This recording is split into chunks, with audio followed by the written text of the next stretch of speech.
Hi, my name is Margaret. In this video I want to introduce you to class Arrays. Arrays is part of the Java API. More specifically, it's a member of the Java Collections framework. Arrays is in the package java.util, and it includes a number of static methods that allow you to manipulate arrays. So let's have a look at some of these methods. First one here is called asList. Notice the type with the ellipse next to it. So that indicates that I have a variable number of arguments that I can pass. Those are the individual array elements. It's a very convenient, easy way to create a initialized list. One restriction applies: it's a fixed size list, so I cannot add or remove items there.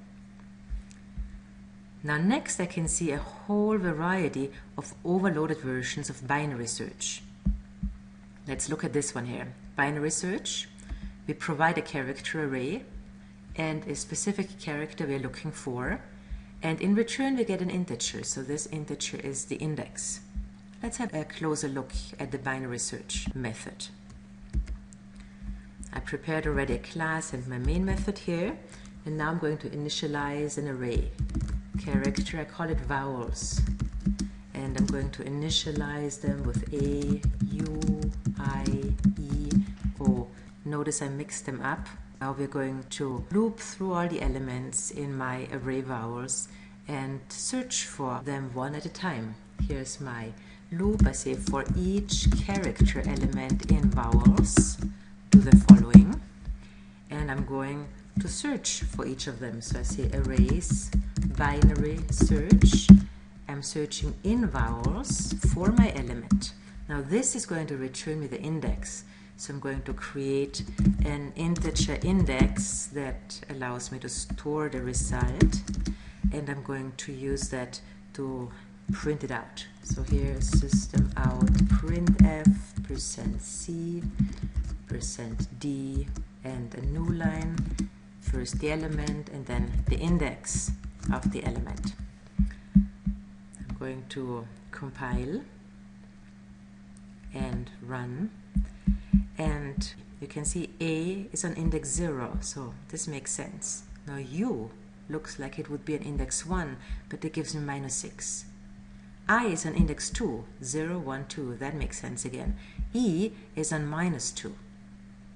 Now O is on 4, 0, 1, 2, 3, 4. O is on 4. Even though the description of my binarySearch only says searches the specified array of characters for the specified value using the binarySearch algorithm, it implies that the user knows binarySearch can only be applied to sorted arrays.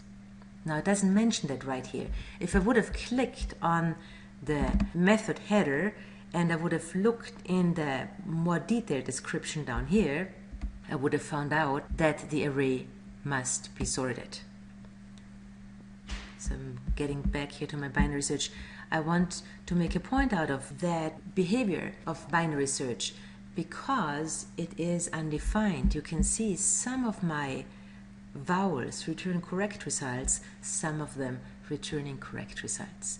If I use binarySearch without prior sorting of my array, I might get correct results and not notice it.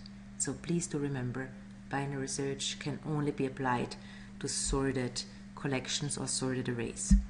Now, if I would want to sort my array, let's actually go back to arrays and scroll a little bit down, and we will see that it also provides sorting mechanisms. So there is sort, it says pass me a character array, and it sorts the specified array into ascending numerical order. So I said that's pretty good. Returns void, so my actual array gets modified here. That's what I want.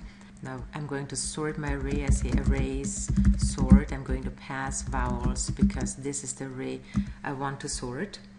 And just for clarity, I would like to print out the sorted array. And since we can't print out the array directly, this would just give us the hash code and some information about the array rather than the elements. I am once again heading back to my arrays class and I'm checking out right here the toString method. toString makes a string representation from my character array, and that string representation includes the actual elements, and that's what I'm going to print out. So here, toString called on arrays, and I'm going to pass my vowels, gives me the string that I need to print. So here I say system out print line, and I'm passing arrays toString based on vowels.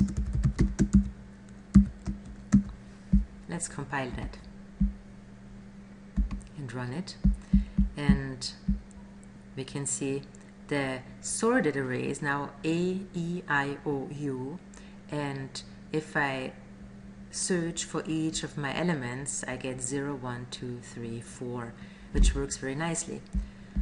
Just to see what would happen if the element really isn't there. Let's say I'm trying to find in my array also the value y.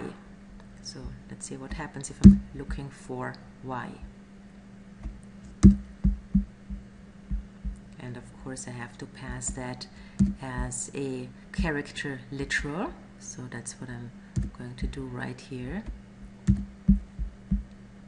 Compile and run, and I can see my y is some negative number. It's -6 because y is not included in my array.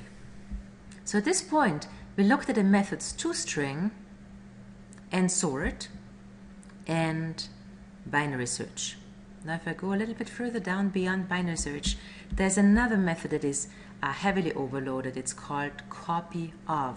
And what it does is the following. It takes the original array, I can specify a length, and it creates a copy of that array. So let's look at my character array. It says copies the specified array, truncating or padding with null characters if necessary, so the copy has the specific length. So next we're going to create a copyOf. I'm going to add a comment here, and I say creating a copy. As a matter of fact, I'm adding a few more comments just for clarity. Here I might say searching, and maybe up here sorting. So we're sorting, we were searching, now we're creating a copy. I'm going to call it char array vowels 2. And this is arrays copy of, and I'm passing my vowels, and I specify length. I say I want to copy 3 vowels, and now I'm printing it again. System out print line, and we remember, as a matter of fact, let's do a printf. This way I can say vowels 2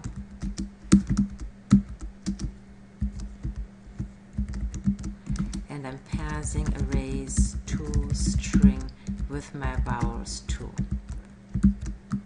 Just for clarity, I want to have an extra new line at the beginning.